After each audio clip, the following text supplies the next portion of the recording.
Welcome back to All This Math. Today we're going to do some more work with subtraction with negative numbers. Subtraction with negative numbers.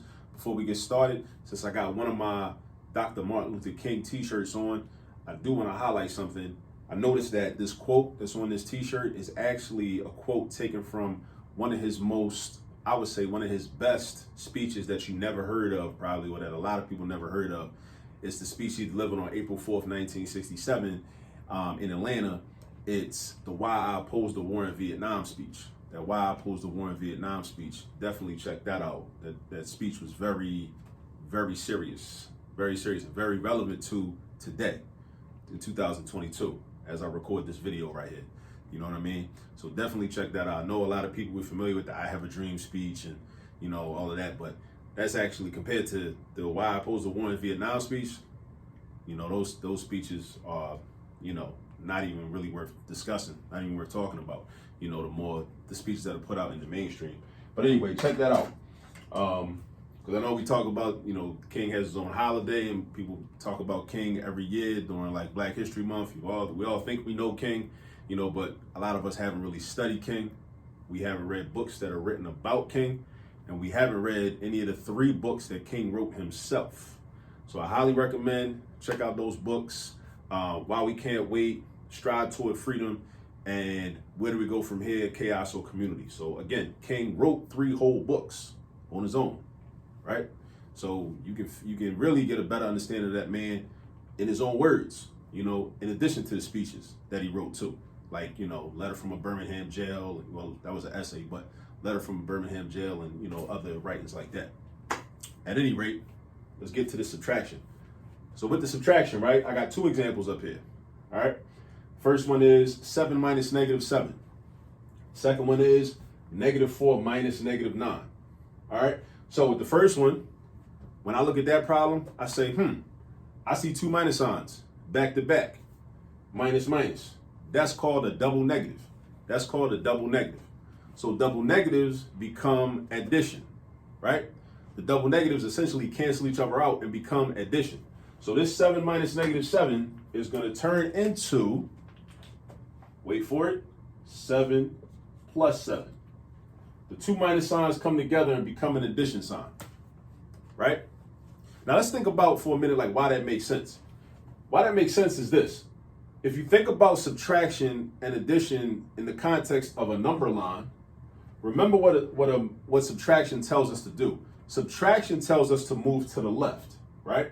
But also, a subtraction sign is also an indication that we should do the opposite operation, right? The opposite, and normally we will move to the right. So if we're going to the left already because of this minus sign, but then we see another minus sign, so that means we have to do the opposite of going to the left, which would be going to the right. And when you go to the right on the number line, that's addition. That's all it is. So I just want to throw that in there just to like kind of give some more context about what's really happening with a double negative. So we got 7 plus 7, all right, which is, of course, 14, because we know our addition facts, right? We learn our addition facts at an early age. So we know that 7 plus 7 is 14.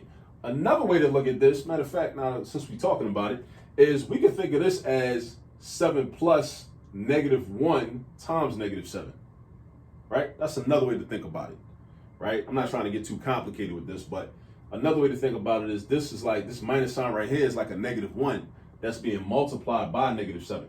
So what's negative 1 times negative 7? That's positive 7.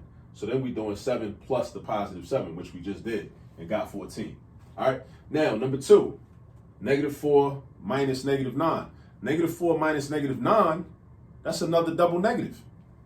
Minus, minus, right? Now again, this minus sign or this negative sign is not included in that double negative concept or the double negative part of this problem, I should say. It matters, but it has nothing to do with this being a double negative. This problem is a double negative because of these 2 minus signs. All right, so we got negative 4 minus negative 9.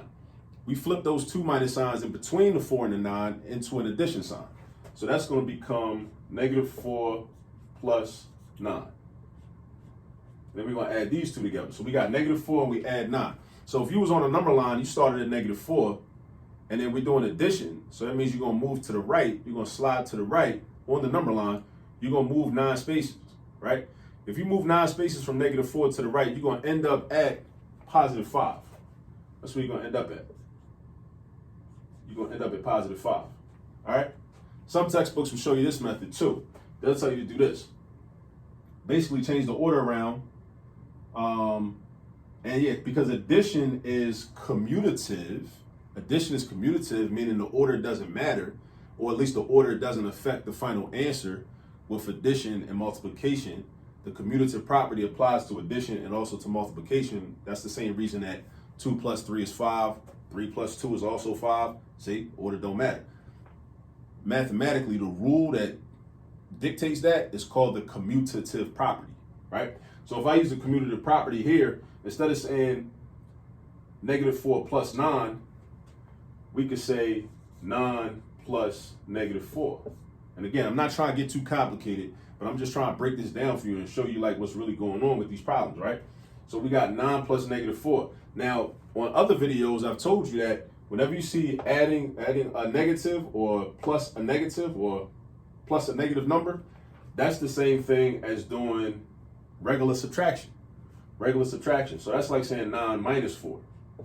And 9 - 4, because we know our subtraction facts, we learn those at a young age, right? 9 - 4 is 5.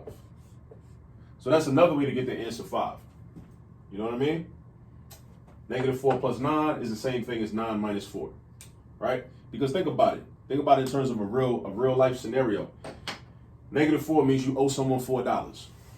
Plus 9, let's say you receive $9 from someone. You receive $9 from someone else, or you earn $9 doing some chores, it's my housework or whatever, if you're a youngin', right? And you pay that person you owe the $4 to, you pay them back. And then what you have remaining is you still have $5. You still have $5, right? Likewise, let's say you had $9 in your possession. In this scenario, 9 - 4, you had $9 in your possession. And then -4, you spend $4. So now you take away 4 from that and you end up with 5. Either way, -4 + 9 gives you 5. 9 - 4 gives you 5. All right? Now, your job is to go get some practice.